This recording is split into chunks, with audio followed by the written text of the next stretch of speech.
What's up, Who That's? Happy Tuesday to my Who That's, my Saints fans all over the world. Happy Tuesday to y'all, man.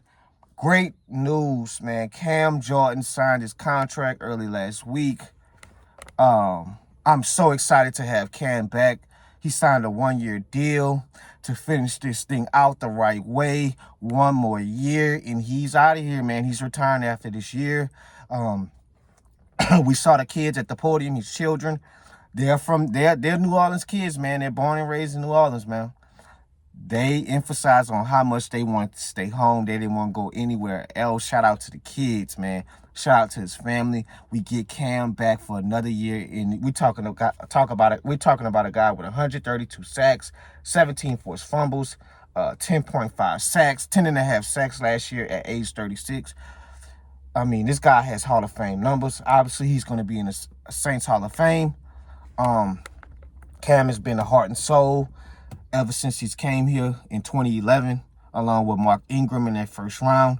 We are so proud of Cam, man, and his development and all the years that he's put in, the blood, sweat, and tears he put in the community and on the field.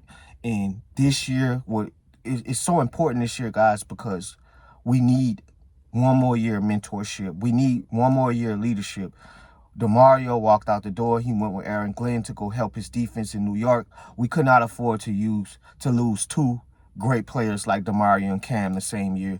This year is so crucial for us because, guys, a lot of us feel like this year will finally be the year that we're going to turn this thing around.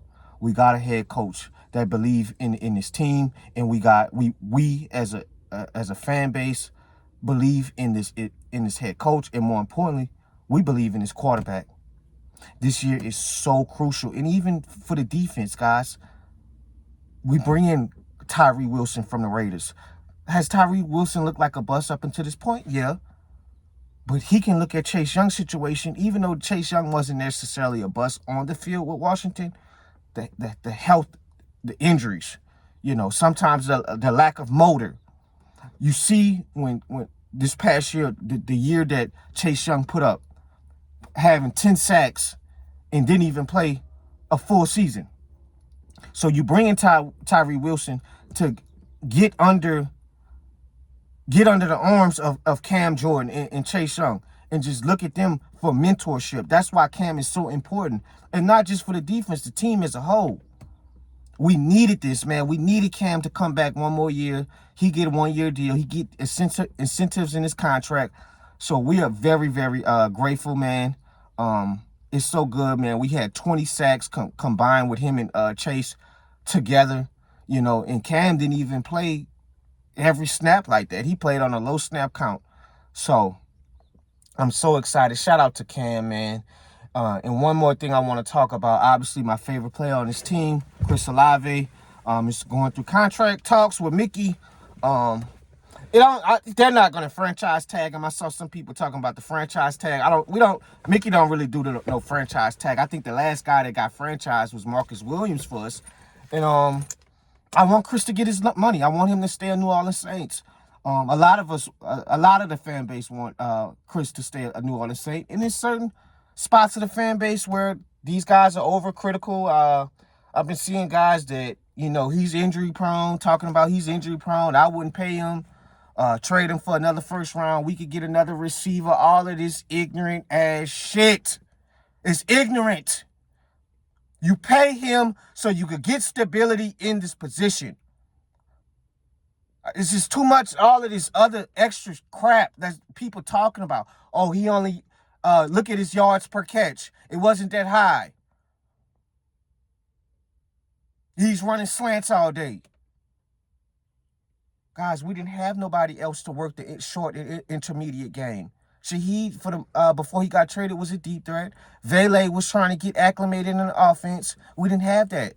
So Olave had to kind of do all of the dirty stuff too. Where would this receiving room be without him? If Olave was not there, guys, where would this receiver room be? How do you have an all-pro season in 1,100 yards and you're trying to trade him and not give him his contract? You want stability. I don't want to have to keep rinsing and repeating receivers every goddamn year. This man had 1,100 yards, 100 catches, and 9 touchdowns. Did he get off to a slow start with a few concentration laps in the drops? Yes. He picked it up at the end of the season. All pro year. Then if you look at the percentages in the wide receiver room, he had 40.9% of the targets, 41.7% of the yards, 60% of the touchdowns. I'm like, the touchdowns is more than half, and then the damn targets and yards is almost at half. What are we talking about here? And you mean to tell me you don't want to give him the contract and put Tyler Shook in a great position with Kellen Moore in his offense with all of these weapons? You want stability. Now you mean to tell me we get a young receiver that probably will be the superstar, because I said draft night that I wanted Tyson, I wanted him, and I got him because I felt like he's the best receiver in the draft.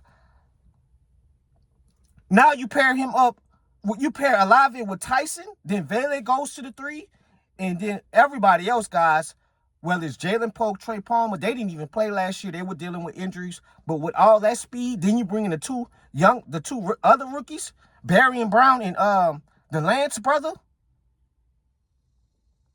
But more importantly, for Jordan Tyson paired up with Olave, now Olave can move to the slot on some packages. Now you can have him running downfield.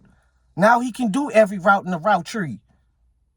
Now Kellen Moore have so many toys in his toy box to move around. And then it may even be Travis Etienne may get most of the targets one game. It don't matter to me if he a number 1 or Tyson a number 1. I don't give a damn, because how it's going to be, Chris Olave may get most of the targets one game.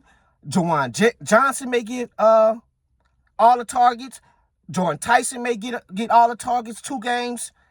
Maybe Travis Etienne coming out the backfield. Maybe AK may get all the targets. We got so many weapons on this doggone field for this rising quarterback. You want stability. He is a star receiver. No, he may not be no Drake London physical type. But now Kellen Moore can play to his strengths all the way. And you mean to tell me you have this big time season where you have to work the hardest? He had to work so hard this year. Now everything get to calm down for him, because now Vele is acclimated in the playbook. Now you get Jordan Tyson. And we talking about injuries with 12 guys. I hope some of y'all watch Arizona State. I love Tyson, but he was injury prone. You got to pay him his money. Mickey got to pay him his bread. Pay him his money. Obviously, I don't want 12 to be the highest paid receiver in the room, in the league. No, I don't want that. But you get a 34, 35 mil deal, you're good. And it's like, I don't really know any other young players that we have to pay anytime soon like that, guys. And then you get all of this stability around Shook. Now Shook got week 1. We got one of the deepest offenses in the league. This offense should be at least top 10, top 12 in the league this year, by far, guys. And I'm gonna get to my expectations on this offense in a different video. But I want Chris Olave to get his money. That's all I got for y'all. He had a great year. You want to build off that. And guess what? When you bring in Tyson now guess what? He could do so many things with Olave now. You can move him in a slot. You can move him outside. You can move Tyson in the slot, because Tyson can be in both outside or receiver. You can have Vele in the outside. You can have Travis Etienne and Alvin Kamara both in the backfield. I'm seeing a vision. But you want to pay him his bread, guys. You want to pay him his money. That's all I got. I'm out.